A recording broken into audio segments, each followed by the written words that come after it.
Perdana Menteri India bernama Narendra Modi, dia pernah berkata bahwa Anda tidak akan mendapat apapun tanpa menginspirasi orang lain. Dan menurut saya ini menjadi sebuah motivasi buat orang tua khususnya supaya bisa menginspirasi anaknya, atau buat guru untuk bisa menginspirasi siswanya, atau buat oma opa kakek nenek gitu ya, untuk bisa menginspirasi cucunya. Jadi ketika kita itu menginspirasi orang lain, maka kita tuh bisa mendapatkan sesuatu yang menarik. Misalnya bisa mempengaruhi, misalnya bisa masuk ke dalam hidup seseorang sehingga bisa memperbaiki hidup mereka. Ya tentu saja ini inspirasi yang positif ya, bukan inspirasi yang negatif. Semoga ini menjadi sebuah kutipan yang bisa juga menginspirasi kita semua bagaimana kita menjadi pribadi yang bisa menginspirasi orang lain.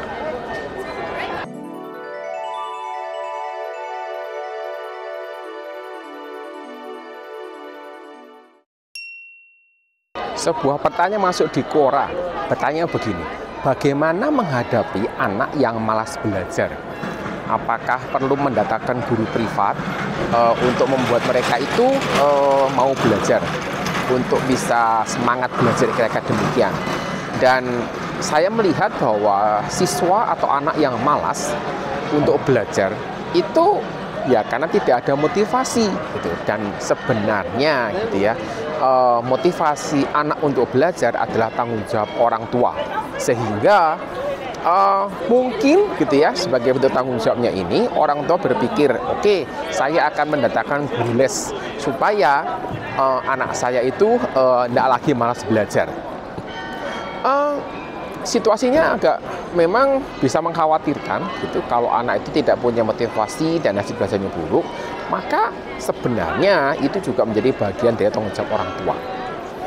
Dan saya selalu menekankan bahwa motivasi bukan tanggung jawab guru atau sekolah, sehingga orang tua bisa lepas tangan untuk mengatakan bahwa ya saya kan udah bayar uang sekolah, saya kan sudah support ini itu buat sekolah gitu. Jadi itu hal-hal yang mesti diperhatikan. Jadi sekali lagi, motivasi anak siswa dalam belajar itu adalah tanggung jawabnya orang tua. Dan ketika orang tua kesulitan menghadapi situasi ini, maka mereka bisa datang ke sekolah untuk minta tolong. Saya kira sekolah pasti akan dengan sukacita gitu ya menolong anak yang seperti ini. Dan ini menjadi sebuah servis, semacam servis itu yang dapat diberikan kepada siswa dan keluarga yang memerlukannya. Situasi pusat kota München hari ini memang cukup ramai, mungkin karena musim liburan ya, baik di Jerman, di Belanda, rata-rata di negara-negara Eropa bulan Juli adalah bulan yang hot gitu ya untuk liburan, sehingga situasi kota München saat ini di pusat kotanya, di kota tua, di Old Town, cukup ramai. Kalau Anda mendengar bunyi bel gitu ya, itu adalah bunyi bel gereja yang sekarang ini sudah jam 5 lebih sedikit, 5:04 kira-kira demikian. Sebenarnya kalau kita membicarakan tentang mendatangkan guru les, saya melihat gitu ya bahwa guru les ini tidak akan menyelesaikan masalah.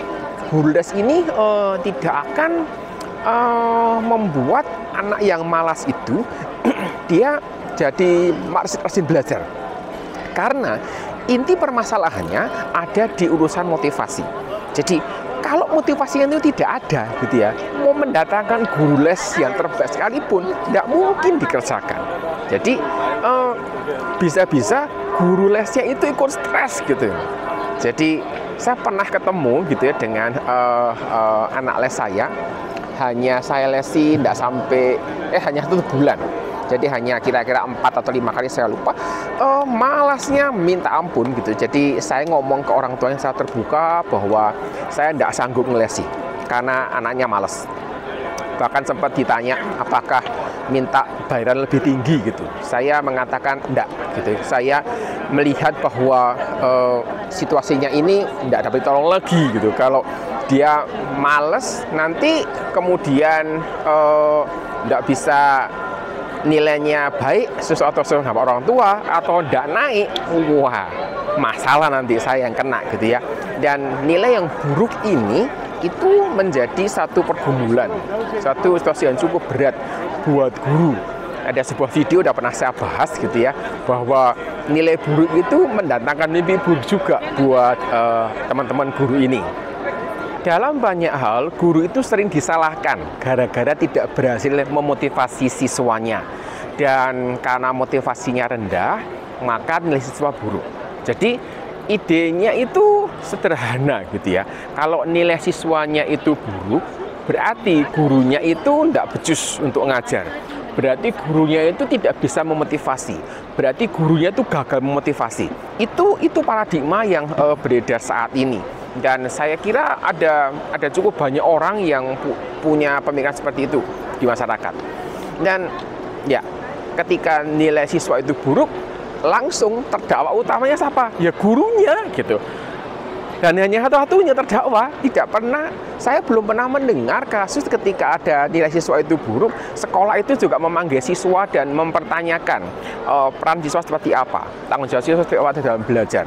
Enggak, gurunya aja yang dipaksa, gurunya aja yang mungkin dimarahi, diberikan dan sebagainya.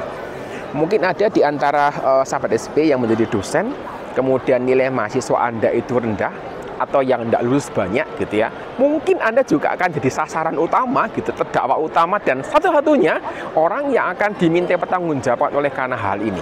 Sangat jarang kampus atau prodi itu memanggil mahasiswa yang tidak lulus ini, mahasiswa yang nilainya buruk ini, untuk ditanya seberapa besar porsi yang sudah diberikan, tanggung jawabnya seperti apa terkait dengan situasinya.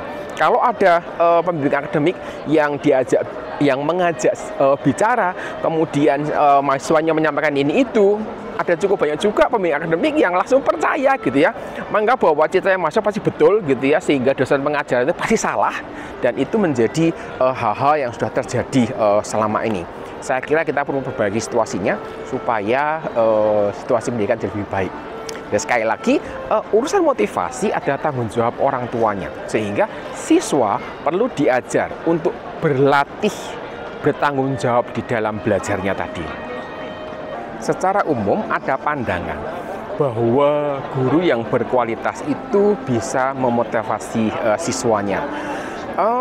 Pandangan ini ada benarnya, walaupun juga kalau ada benarnya gitu ya, berarti ada yang salah gitu ya, tidak sepenuhnya benar. Kemudian saya melihat bahwa kemampuan memotivasi siswa ini sebenarnya hanya satu faktor terkait dengan kualitas guru. Jadi ketika kemampuan memotivasi ini dianggap sebagai satu-satunya faktor gitu ya, itu jadi apa ya, tidak tepat cara mengevaluasinya. Karena kalau kita bicara mengenai kualitas guru, maka sebenarnya kriteria itu ada banyak. Misalnya kemampuan menyampaikan materi. Sorry loh ya, mohon maaf bahwa tidak semua guru bisa menyampaikan materi dengan baik, dengan menarik, dengan atraktif, dengan berbagai trik gitu ya, ilustrasi sebagainya. Tidak semuanya mampu mengerjakan itu. Kemudian juga tidak semua guru punya kepedulian. Maksudnya ini, kepedulian itu ketika memperhatikan siswanya, apakah bisa memperhatikan sampai level detail. Kalau kepedulian itu selalu diasosiasikan bahwa guru yang peduli nilai siswanya tinggi, itu salah gitu ya. Kemudian ada juga guru itu terkait dengan bersedia ditanya, karena ada juga guru yang tidak mau ditanyai. Kalau kok ditanyai agak pelit waktunya gitu ya. Ada guru yang juga bisa berbicara dengan baik. Kalau ngajak bicara gitu ya, itu enak gitu ya. Pilihan katanya itu nyaman didengar, nadanya itu enak didengar gitu ya. Nggak ketus, nggak galak gitu ya, tidak menghakimi. Tetapi apa ya, bahasanya itu enak gitu ya, nyaman untuk didengar, dan itu nggak semua guru punya. Ada guru juga yang kalau mengajar volume suaranya terlalu kecil. Jadi volume suaranya juga menjadi bagian penting terkait dengan kualitas guru. Kalau kelasnya punya sound system, belum tentu listriknya jalan semuanya, gitu ya. Jadi volume suara menjadi bagian penting. Pemilihan metode pengajar yang tepat itu juga menjadi bagian mesti dipertimbangkan. Kemampuan berkomunikasi tadi saya berbicara sebagainya. Kemudian pemahaman karakteristik siswa seperti apa.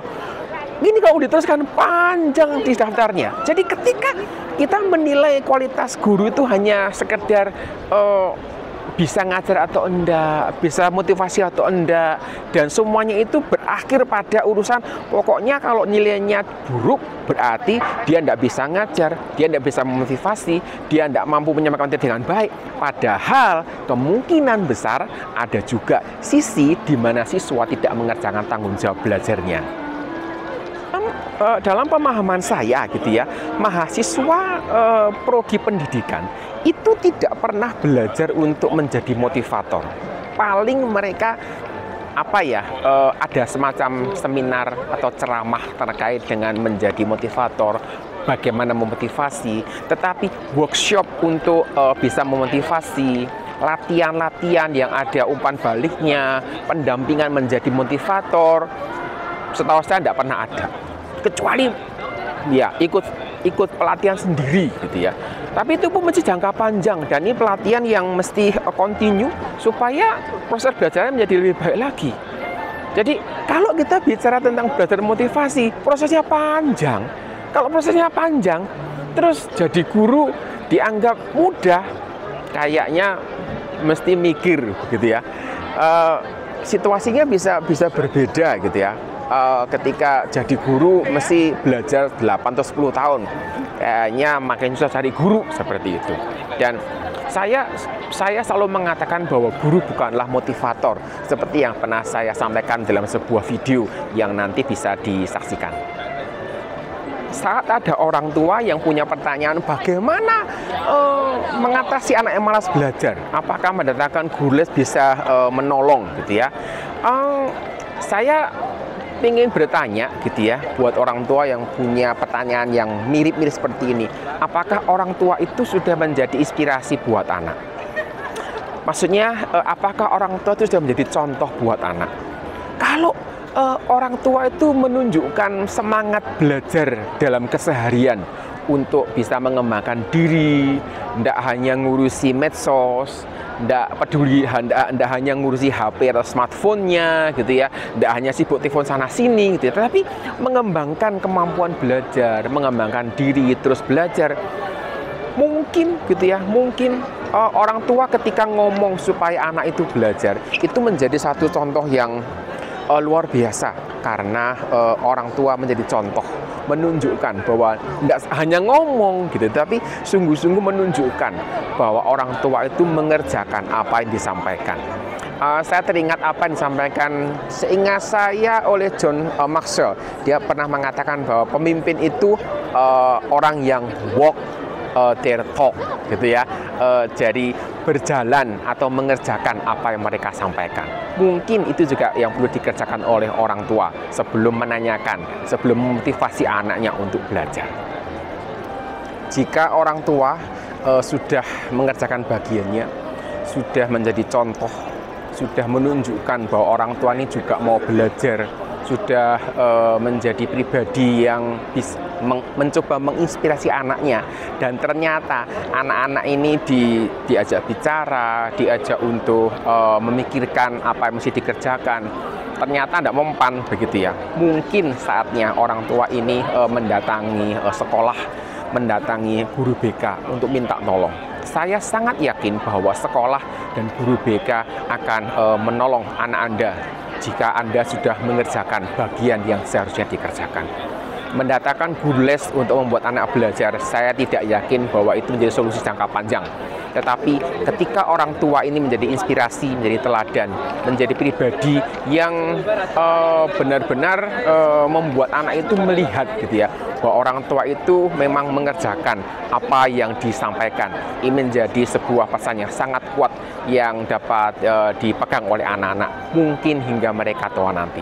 Saya kira itu yang bisa saya sampaikan pada edisi kali ini, dan salam saya dari kota München yang menjadi rumah bagi klub klub Liga Jerman, Bayern München, dan sebuah kampus yang ternama, Technische Universität München. Sampai jumpa.